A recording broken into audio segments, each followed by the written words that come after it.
Hi everybody. I'm here with Mohamed Ibrahim. Welcome aboard, Mohamed Ibrahim. He's an Okay. Egyptologist and a tour guide, and he lives in Cairo, and he does uh, Egyptian tours that are awesome. So there's a whole lot of buzz right now about the new kind of satellite imagery that they've managed to see, like this new Italian research team that's like what's underneath the pyramid structure and stuff. And a lot of people all over are kind of in my world at least talking about it. So that's why I was like, let's get somebody who's boots on the ground, who's like there to kind of give his opinion on what's going on and like give us the feel of what do you think. Okay, so welcome aboard, Mohammed. Hello. Hi. Hi, Nikki. How are you? Good. Nice to join the podcast again. Yes, you mentioned that I do tours in Egypt and Turkey lately. Oh, okay. And maybe the subject we're going to talk about it today is linked with Turkey also. I could give you a very good story about the latest news, but after visiting Turkey, I can give you better story of what happened and what we discovered and what we are going to discover. Um, the ancient Egyptians already told us everything, but unfortunately, most of us are lazy. We don't read the text in a good way, and we don't read between the lines. I don't know if you remember in our tour that maybe was like what 3 years ago, 4 years ago, right? Yeah, 2019, so like 6 years, Yeah. 5 and 6 years ago. 6 years ago. Yeah.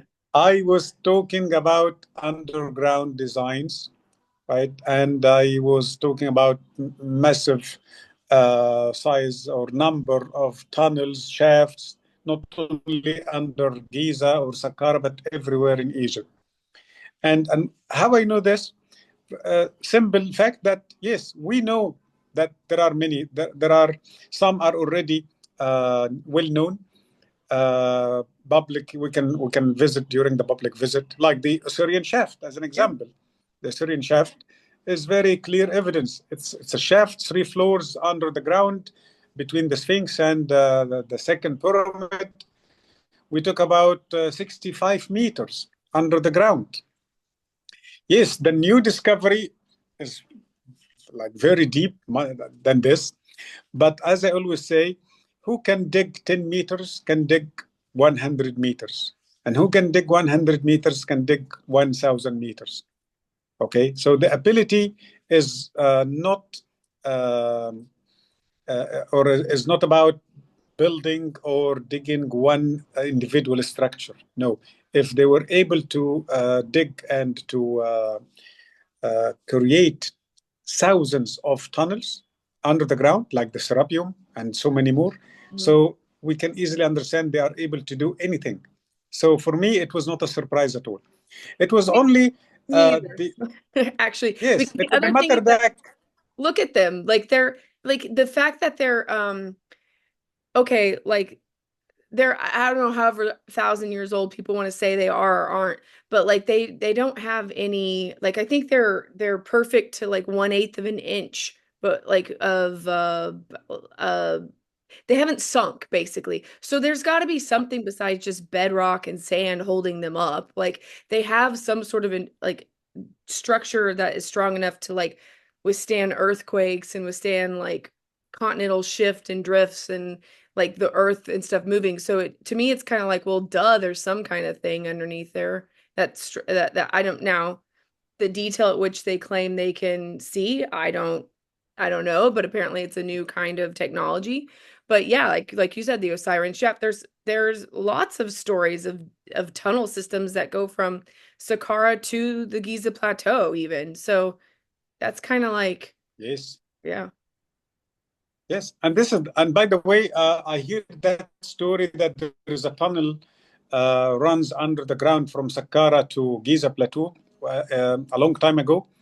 But everywhere I go in the last 20 years, I was being told that there are tunnels from, like when I went to Elminia, it's in the middle of Egypt, Mhm. where we can see Amarna city and the city of Tos. I was told several times by the guards in both sides of the Nile. the eastern side and the western side. That when I were in Amarna, they told me there is tunnels goes under the Nile to the other side. And when I went to the other side, they told me the same thing, that there are deep tunnels goes hundreds of meters under the ground, and it crosses under the river to the east side. Okay. And as you said, yes, it must be a certain kind of energy or mechanism or technology holding together the blocks of these pyramids. And it is very clear when you go and see the step pyramid. Under the step pyramid, under the base, there is a huge shaft, hollow base under the pyramid. Under the base of the pyramid is deep shaft. This building, if it was built by any of our modern technology, it would collapse in maybe 2 months maximum. Any kind of vibration, any kind of earthquake will destroy it. But this pyramid remained for thousands of years and is still in good shape. Yes, maybe they had to do some restoration a little bit, but we cannot deny or ignore that the main structure is still in good shape after thousands of years with this big shaft underneath. Okay. So as I told you, I was not surprised, but I told myself, this is the beginning. This is the good beginning of a flow of similar news in the near future. I believe this is just a very simple beginning. We are going to read and hear and understand much more about the ancient Egyptian lost knowledge and lost technologies. I mean, do you think that they're going to eventually go like, all right, maybe these like publicly, like say like maybe they weren't built for tombs. Like you think we'll actually have that kind of thing come out? Yes. And by the way, like if the mainstream Egyptologists were able to keep the truth hidden for years, because so many reasons. But now, because of the social media, because of the fast internet, because of YouTube, because of these videos, podcasts, so the truth is very easy now to be told. Okay, and one more thing, that like when they announced about the second entrance at the Great Pyramid, I Mhm. believe you heard about it. Everybody heard about it, right? Yep, yep. That entrance.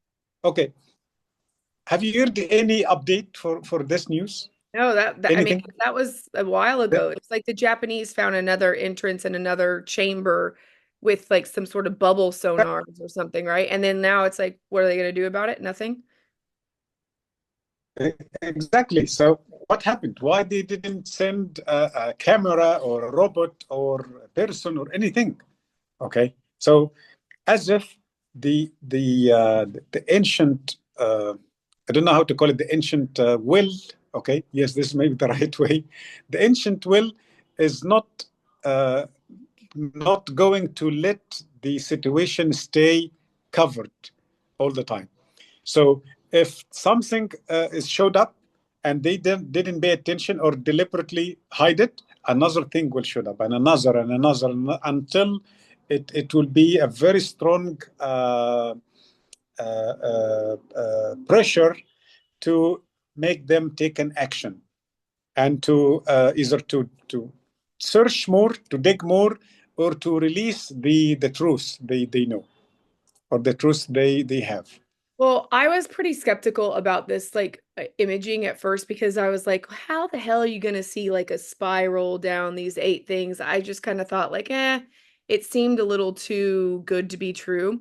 But then I sent you that interview. I just watched this one interview with the actual scientists in English. This was the first time you were able to see that. And it is they I at first time I was kind of going like, well, they need controls. They should have done this on stuff we already know, like underground bases or like cave cavern systems or something to show this is what it actually looks like on places that we actually know. And apparently they did do that. They did bridges and other things like that. So they have done some controls and they've tested it on like they're open to giving their method on how everybody could do it and it's done from satellites and it's basically penetrating. So it's not something that they're doing at the actual pyramids that's going to hurt anything or the integrity of the stones or whatever. It's actually kind of scary that they can get that much detail because they can get that much detail on anywhere, basically. Um, so Mhm. I don't know. Now I'm kind of Did, starting to did go, they mention? good.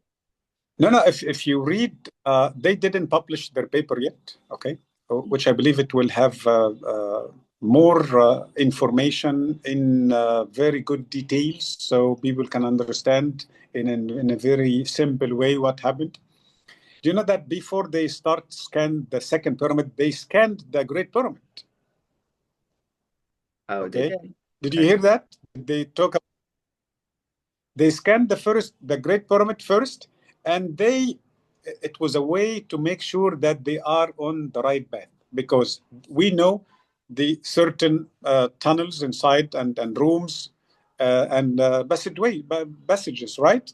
So they scanned the Great Pyramid, and their result that yes, we have this tunnel inside this room in that level. So they gave us a blueprint of the Great Pyramid Oh, with the yes, new I did hear discoveries, them by the talk way. about that. You're right. I did hear that. Yeah. Okay. Sorry.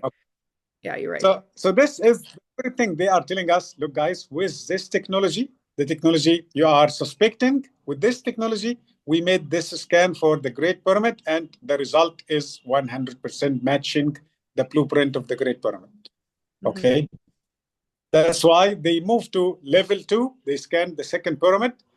So why we deny if we can see the result of their scan is 100% accurate on the Great Pyramid? So why we deny the second scan or the scan on the second pyramid?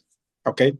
And by the way, even if they didn't do the scan of the first pyramid to prove their authenticity, okay, and to prove they are right, I would still believe the result because, as I told you, for a long time, not only me, but so many people like me, they know that there are so many tunnels under Giza pyramids. And if we are, if we pay a little bit of attention to read the ancient Egyptian name of this site, the ancient Egyptians called this area Rostau. Okay, and in other cases they call it Rostawi. So is a Rostau as plural or Rostawi as dual. Okay, Rostau means the land of tunnels, the Oh, land of tunnels, the underground system. Okay, but the mainstream academics they explain this word as the underworld, afterlife. It's like a gate to lead to the afterlife. hmm. Okay, in the other style to read Rostau, it is Rostawi, means the two lines or the two entries. Okay, the two tunnels, or but not two tunnels. Let's call it exactly the two entrances or the two entries. To where? To the underground.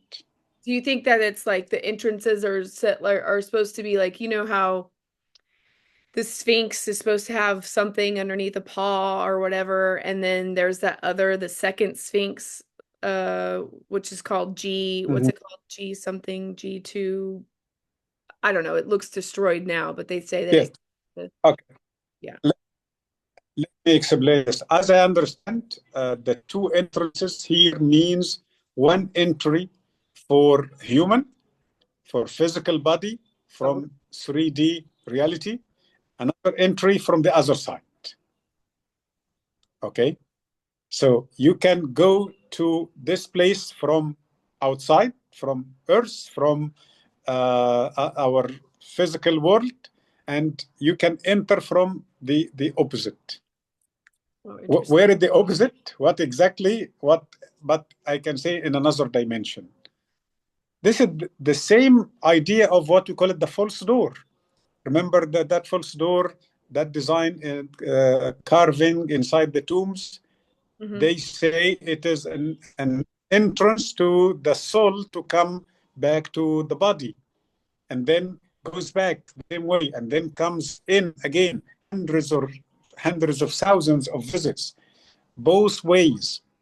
Okay, but that is one door. But as if the Rostawi is a way to talk about two entrances, and they meet in the middle. Okay, so the ancient Egyptians left this interesting name for us. Why they called this area Rostau? Why not any other place? But like Saqqara, Saqqara full of pyramids. And if pyramids are tombs, they claim, and tombs the final rest for dead bodies, so it can be called Rostau. If Rostau, it means the underworld. Okay. Also, Valley of the Kings, they never call it Rostau. Although that we know for sure that these so-called tombs are tunnels, but it's not called Rostau because the name Rostau or this title, it talks about very deep tunnels. It goes to the deep level of Earth. It is not 80 meters or 100 or even 500. No, deeper than this. That's why this is the only place in Egypt was called the Rostau or Rostawi. Hmm. Well, I had this guy on here called John Cadaman, and he did some sort of study with Christopher Dunn, and Yes. he reenacted or reconstructed the subterranean chamber. And he Mhm. thinks it's some sort of like water pump, but that like they somehow he did some kind of they got like the frequency that's emitted from the subterranean chamber, and it's below the audible range. Like you can't hear it. And he says that it's still producing something that's probably powerful enough in just the Great Pyramid alone. He's like, he doesn't even know about the other ones. He's sure it's on other ones, but it still produces an audible sound that's probably powerful enough to influence the entire African tectonic plate. The entire continent of I, Africa could be influenced by the frequency that's still being emitted from the Great Pyramid. So that's kind of crazy if that's, I mean, then what are we really dealing with here? yes, look, I'm not a scientist, but I had the chance to work with many of them. Okay, learn from them and understand some facts. Some of these facts were very simple, but we didn't pay attention to it. Like one of these facts that the location of the pyramid itself is a very unique location. If you escape looking to the pyramid as this huge triangle, now I want you to see the base. Look to the base of the pyramid. This base exists on the middle line of Earth. It is exactly on the central line of Earth, from north to south. Okay, so all the landmass on the east side equal the landmass on, or the half of Earth on the uh, east side equal to the other half of the west side. Okay, Okay. that is number one. So the location of the pyramid is in the middle of Earth, Africa, and I can assume also in the middle from east to west. Okay, but to be honest with you and very specific, there is no study yet confirm this fact. Okay, about east to west, but from north to south, yes, it is confirmed. Second thing that the subterranean is where is under the ground, below the ground level, also more than 60 meters under the ground. So yes, it is in the, or if I can say it, it is between the layers of Earth. Okay, and it is big room, not small room. We are not talking about room 2 by 3 or 3 by 4. I think we are talking about maybe 10 by 10 at least. Okay, and there is a smaller or deeper level, a narrower level going deeper and deeper. So as if this room is a kind of a chamber uh, receiving the pulse of Earth itself. Okay, so this kind of pulse generated by Earth itself, being received by this chamber, sent to the tunnel up to the queen, so-called the queen chamber, and then from the queen to the king chamber. And that maybe was the reason why the pyramid was built with this size. Okay, these kind of giant blocks.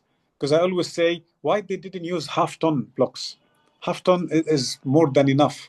Okay, 1 ton, but minimum 1.5 to 5 tons, and then we have 50, we have 70, we have 100 ton, and then why the king chamber is full of granite. Okay, and we know now there is a space between the granite blocks and the limestone blocks behind the granite, so there is a kind of a very small empty space inside the wall. Okay, so yes, and that is the case of the three pyramids, not just the Great Pyramid. But we know for sure the Great Pyramid. We didn't know anything about the second pyramid and the third pyramid. But let me tell you this, because most of the people visit the first pyramid, they focus on the Great Pyramid, pay attention to the Great, even private visits. But because I was lucky to do private visits in the second pyramid several times, I can tell you that I always felt very different, strong energy inside the second pyramid. Okay. And for me, I didn't ever expected that this so-called room or burial chamber is the one. I was like feeling that there is more inside this pyramid. Because when I went there like from 5 to 7 p.m., 7 to 9, and 9 to 11, all the times. Okay. But always was the time close to midnight. This is when you feel this kind of clear energy. So I can tell you, I felt it, and I knew it, that there is something underneath. But of course, there was no physical evidence to prove this. And here we are. Now we have the evidence. Even if this story is not perfect 100%, but I can tell you it at least 75% accurate. And then, like, I mean, I assume if there, I mean, this probably exists underneath all three of them, or even the other. I mean, so what do you think? What's your best estimate right now of what they were? Like, what do you think the Yeah. pyramids? Okay. I toured a lot with Chris Dunn. Okay. I know John Cadavan, but I didn't meet him personally. But of course, I worked with Chris Dunn, and I can say I'm a big fan of his work.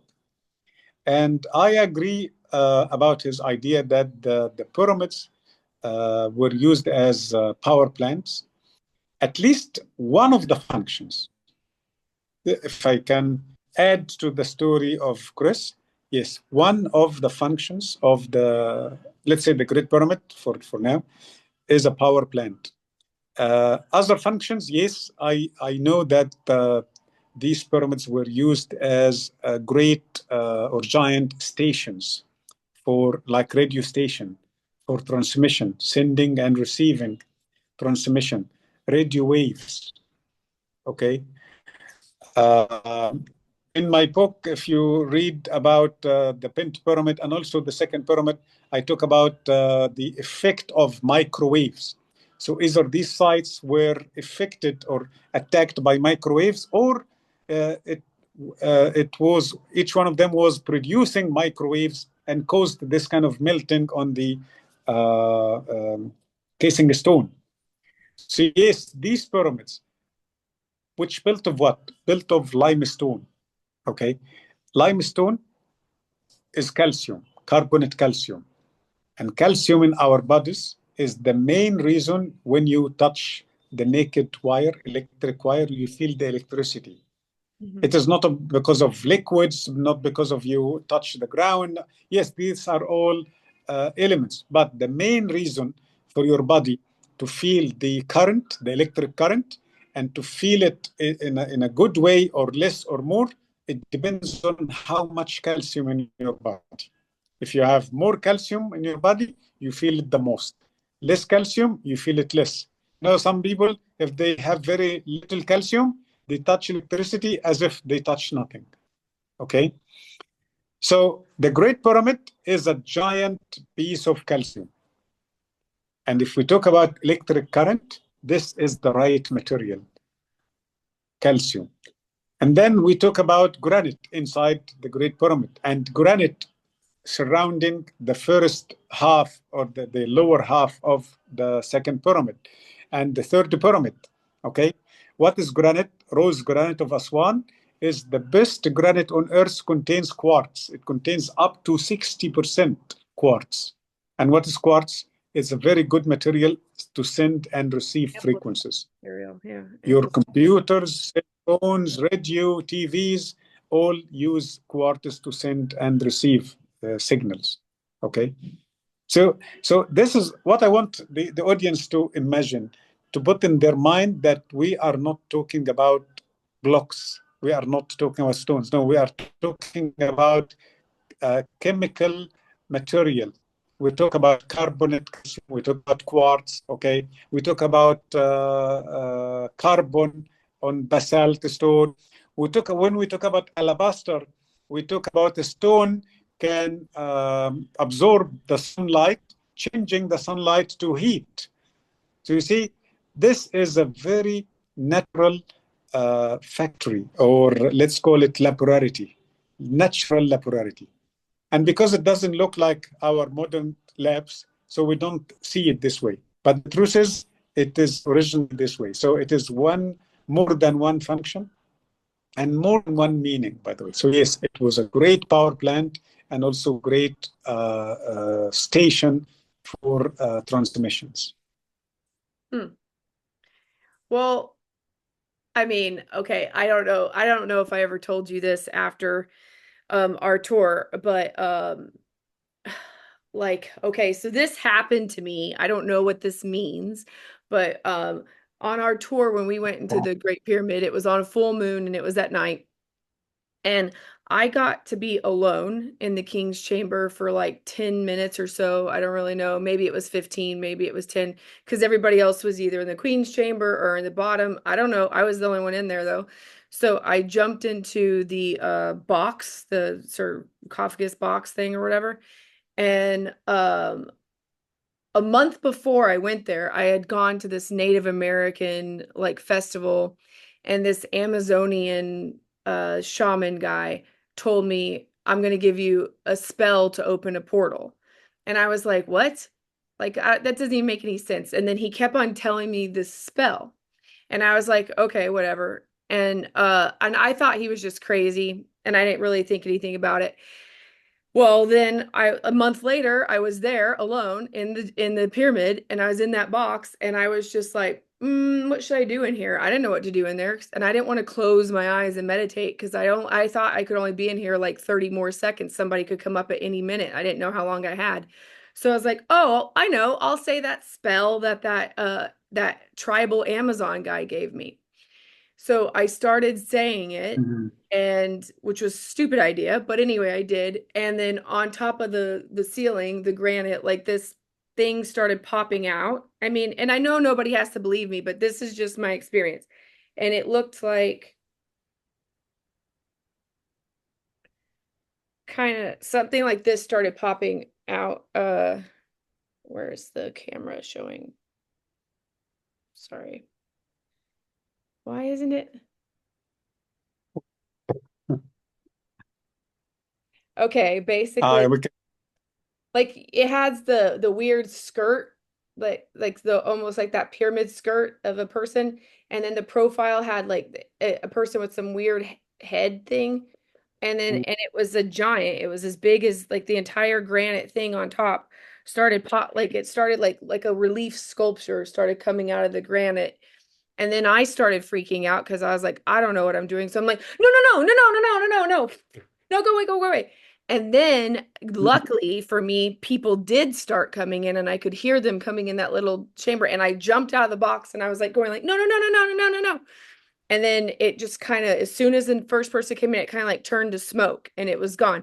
And I was like, oh, okay, wow. All right. And I just thought that was weird. And I thought it was kind of like, well, maybe I'm going crazy or but I don't really know what happened. But then now when I look at it or when I think about it, I'm going like, it really could actually be another dimensional portal.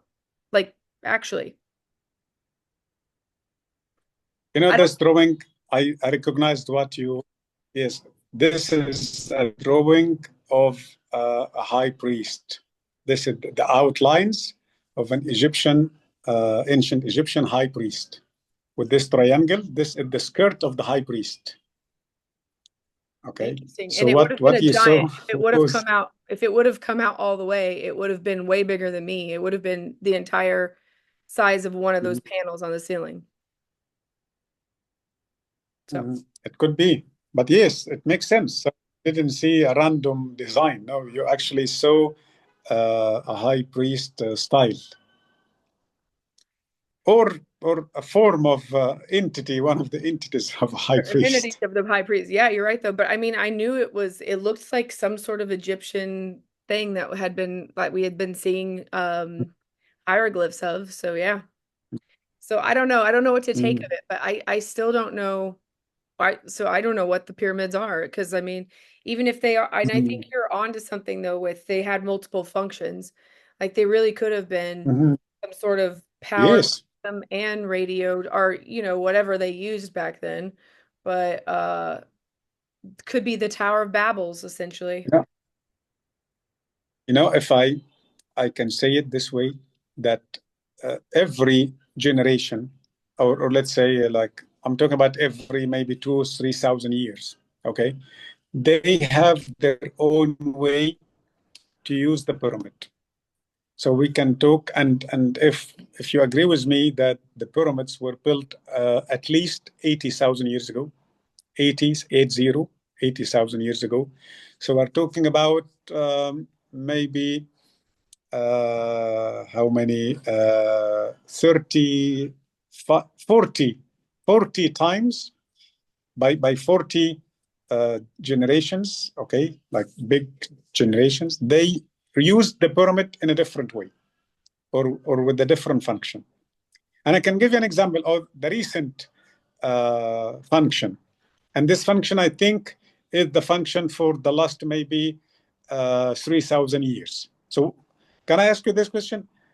Do you know the function of the pyramid in the last 3,000 years? Nope.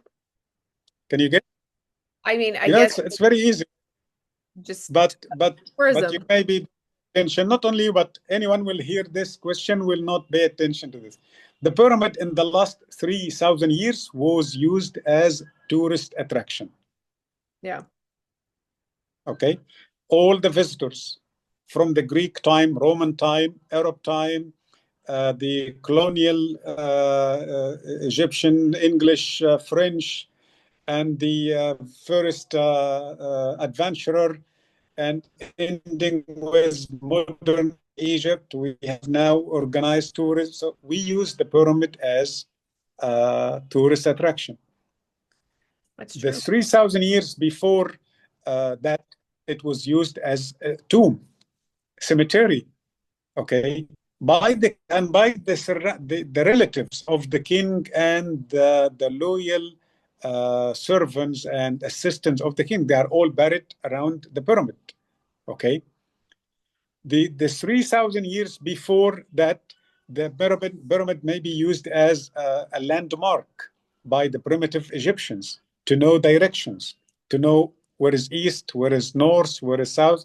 And till now, I still can understand a little bit of when I want to pray, when I'm at Giza, okay, I look to the pyramid, okay, this is north and this is west, so I pray this direction, okay.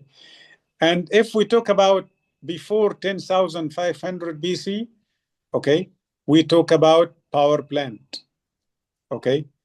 And if we say, and if you agree with me that one day we didn't need this kind of electricity, we needed healing energy. The pyramid served healing energy, healing.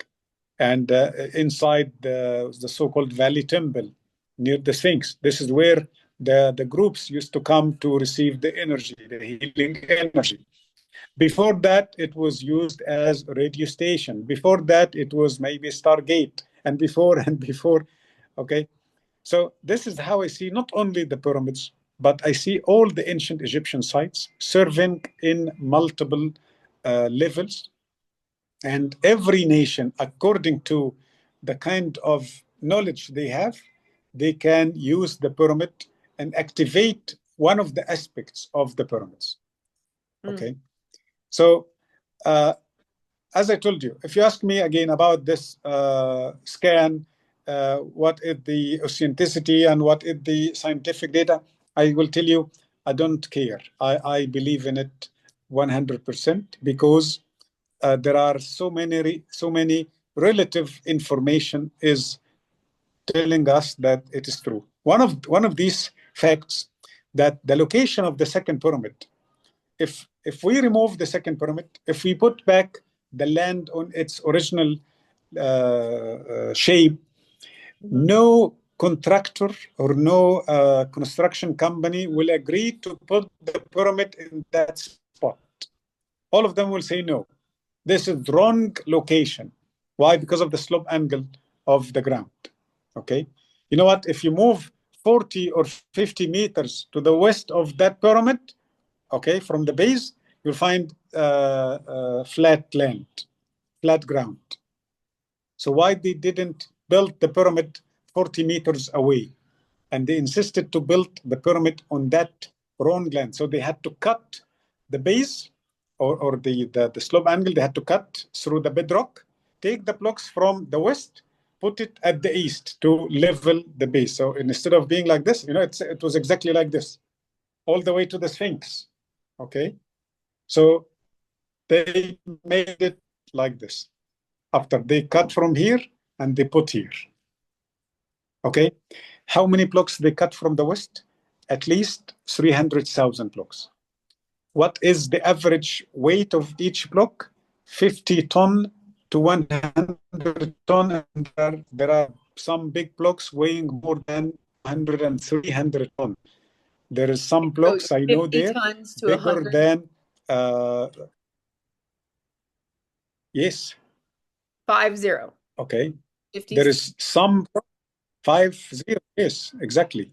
50,000 kilogram. Wow. Okay. Yes, 100 ton. Okay. The I think in our tour we had a big bus, right? We were riding a big bus. This bus is 25 ton. So one block, 50 ton, equal two big buses. This big bus, 50 seats, okay, that is 25 ton. That's an easy way to understand the weight of each block, okay? So that is what I'm saying, that they built the second pyramid in that specific location because of two things. Because of what is above the pyramid, the stars, and what is under the pyramid, what they recently discovered. So that was the perfect place for this underground design, not any other place. So what's your opinion or theory on how come, like, why are they safeguarding it? Like, why are they hiding it? Like, why, like, for instance, Zahi Hawass came out and was like, this is ridiculous, this scanning, and they scanned it illegally, even though they just did it from outer space. It's not like they actually went in and did the thing. And he's like, it's not true, there's no tunnels, even though there's literally videos of him in tunnels. So, like, why? I don't understand, like, why and you don't have to talk any crap about him. I'm just saying, it's like, why hide it, or why not allow people to explore the tunnels that they do know of? Look, yes, look, all respect to them. I used to also ask these questions, and I used to accuse them but I found the truth, and it was very easy because most of them are my friends, and I know what exactly the situation. The situation that they studied a very decent science, okay? Why I call it very decent? Because that is the case now. When you go to university, like Cairo University, there is a big faculty called the Faculty of Archaeology, okay, where you can study with great professors, teachers, assistants, Okay, there are books of Egyptology, 200 years old, 150 years old. There are big names in the history of archaeology, Egyptology. So we are not surprised that they don't agree with these things because they didn't study this. They studied something else. They studied that the pyramid is a tomb. So I sometimes I don't feel happy when I debate with them and I bring lots of evidence saying no, you are wrong, because I know that I'm destroying years and years of their beliefs. Okay, and this is like any other science. You know, if you read the history of all the famous scientists, the beginning of their discoveries also were very tough for them. They were denied by all the societies, even their friends, their colleagues. Okay, any kind of strong and deep truths is always wrong in the point of view of the mainstream academics. So this is the case. As I told you, uh, imagine if they say yes, this is true. Nothing will uh, be left for them. Okay, like if I admit that the other team, the other group, they are right, and it happened that the other team had all the knowledge about what they are saying. I know nothing about it. Okay, and then I agree with them, then I lose my position. I lose my how do you call it, opportunity to remain in my position, or to teach, or to have any credit for anything. Okay, you got my point. Yep. So that is the case. It's a kind of survival. Okay, Okay, that makes sense. this is the case. Yes, I can easily say because they want to hide. No, trust me, maybe this is like 1 or 2% of them, but most of them, it is just the way of teaching their long, or let's say that kind of staple science. We call it archaeology and Egyptology. Okay, so we are in a very hard situation. We need to deal with Egyptology for quite long time to be able to change some of these facts.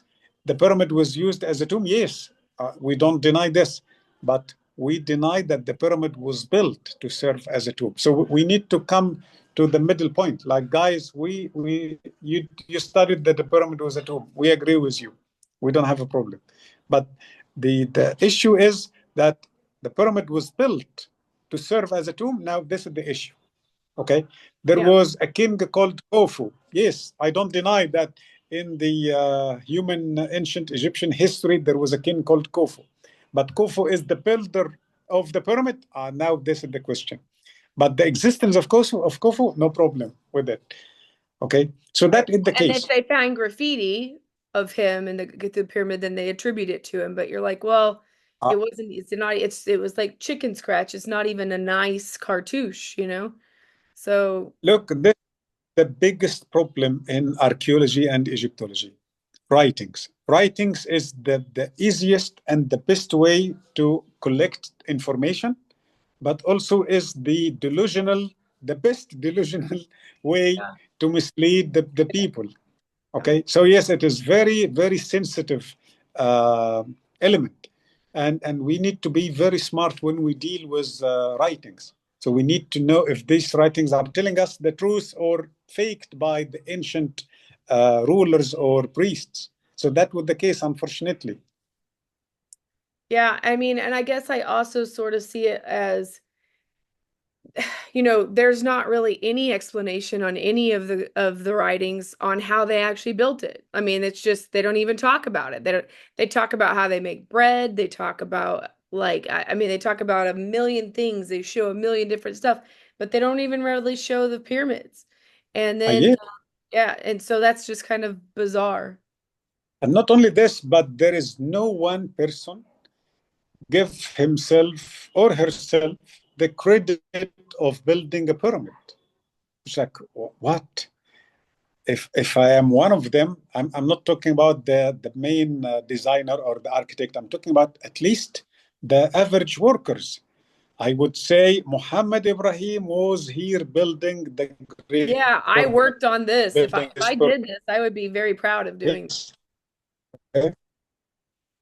And also the architect and the king. So every single person in this story must, in my opinion, must say, I was the owner or the builder or the assistant, okay? Because this is something cannot simply be built and finished and that's it. And the funny thing that we are not talking about just one pyramid, we are talking about many of tens of them. So there is no group from ancient Egypt, either fourth dynasty, fifth, sixth, or 11, give any credit to anybody building the pyramid, designing the pyramid, or anything about the pyramid. Yeah.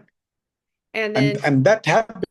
I'm saying that because later in other places they give themselves the credit of building temples. They said, I built this temple. And interesting thing that some of them said, and I want you to listen carefully, they said, I built this monument. They didn't call it temple, they call it monument. So they knew that this is a monument, not a religious building or a place for rituals. No, they knew that it's a monument. very interesting stuff, Mohammed. So tell us about what tours you have coming up.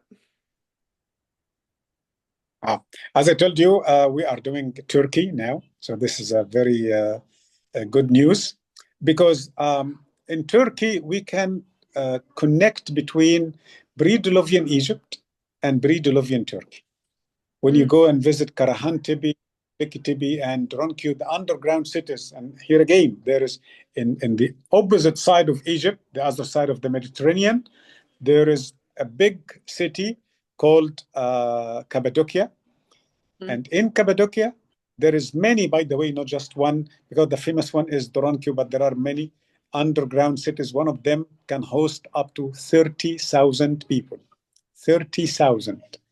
So as I told you, it is not new news when they talk about what is under the second pyramid, because we already know some. But yes, the style or the unique design.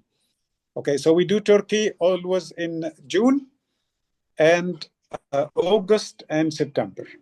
Okay. Wow. Okay, so you're doing People. Turkey 3 times. I just got back from Turkey. I went to Turkey in March. But you know what I Uh-huh. didn't get to see? We tried to go to Mount Nimrut and it was completely snowed out. We couldn't get to it. That's why we go in summertime. Yeah, That's that's a the good reason. idea actually, because Yes. that was disappointing. We drove 7 hours to Mhm. get there and Ah, then we got 3 miles from it and then the road was mhm. completely blocked out. And I was like, And no. yes, we do summer, and also because of another good reason that we are busy during the winter in Egypt doing Egypt tours. So we finish our season in end of May. So we do June, Turkey, we do June, August, and September. And you And also do then Göbekli Tepe, right? Like when you're in Turkey, you do. we do Göbekli Tepe, Karahan Tepe, we go to Ankara. We visit the that green block, that mystical green block, Huh? okay, in Hattusili. Yep. We go to Orfa, yes. We go to Cappadocia. We go to Konya. Konya is an interesting place. There is a By the way, church in Konya. I found a second green block there too. Like if you go, I could show you on a map where it is. It's tipped over, but it's the exact same as the other green block, but it's in Really Habtucha. And I had never seen it before on anything online, and I found it, and like I was like, look, it's another green block. So I can actually pinpoint good. where it is on the map, but you should take people there when you go there next. Yes, please. Yeah. Yes, because also I found a pyramid in Turkey. A A pyramid. pyramid. Oh, okay. Yes, in a place near Göbekli called Sogmatar. I Okay. took some good photos for this mound. It's a mound covered with blocks. Like half of the pyramid is the mound itself. The upper half is a pyramid. Oh, interesting. Okay, So I wonder if but they this time I will do. Go ahead. I will do better research and I will get closer this time. Yeah, you need to get a drone. So you get a drone up there looking. Yeah, I will see. So people can check out our website, sabatours.com, Okay, I'll link it SABA here. tours. Yes. And also we do tours all around the year to Egypt. Okay. We do from September to June. We do September, October, November, December. We are going to announce soon about the eclipse trip in August 2027, Oh, I want to do where that. you can see it. Yeah. Yes, very clear in from Luxor. By the way, many people they think they can come to Cairo or Alexander can see it. No, it will be at Luxor and some spots at the Western Desert, When do you think you have to book but that not by? Cairo. I think by To fill maybe up. May or yes, because the tickets are being booked fast. You know, there are people already sold out 2027 August. Yeah. Well, because like, yeah, I've known about that for a while and I've always been like, that's where I want to. And it's also supposed to be the longest eclipse of our lifetime. Ah, yes, it will last for I think more than 30 minutes, It's gonna be not yeah, it's just gonna five. be really cool. Yes. So we will be very nice with our clients. We will take just a deposit, okay, and then the rest of it will be a schedule of payment. We can make it on installments. So this is good news. So you don't need to pay in one or two times. No, you can pay in five or maybe 10 times installments until the maybe March 2027. Okay, cool. So all the details on our website, sabatours.com. All right, awesome, Mohammed. I'm gonna put all that up here. And are you working on a second, third book, or which book are you working on right now? I'm working on the second book now. Okay, Stargates of Ancient Egypt. Okay, Very, I'm interested in that. I want to see that one. Uh, yes. okay, cool. Well, we'll have to talk to you about when that comes out. And then yeah. Okay, well, so, thank you so much for coming on and giving us a oh, also, the new museum? Do you like the new museum? Is it open and is it good? Yeah. By the way, it was open suddenly. Okay. My dear friend Cliff Dunning came to Egypt 5 times in the last 5 years. Every time he was asking me, Mohammed, when it is open, when it is open. The only year he decided not to come and to postpone the tour to next year, it was this year when the museum is open. Oh, okay, yeah. So it was suddenly open. It is 50% open, but by July, this July, will fully open. So it will be officially open in July 2025. Yeah, and I've So liked yes, so and far and I've liked from what I've been seeing online. It looks like a lot of the displays are so much better and you can see the stuff better. So, you, yes, and as I told you, it's still 50%. So it is still bigger than what you see. So what we are visiting right now is a huge display. This museum needs 7 days on road to visit the museum to finish it all. wow. Okay. Well, I'm glad they finally got like the stuff a proper place to display it because yeah, I needed it. But the old museum is still open, and I still prefer to go both to both the museums. Okay, so in our tours, we put the Grand Museum and the Old Museum in our itineraries Okay, because there cool. are so many important items still there at the Old Museum. Sweet. All right. Okay, All right, Mohammed, this has been so much fun. Thank you so much for coming on, and we'll have you again sometime. thank you. It was my pleasure. All right, cool.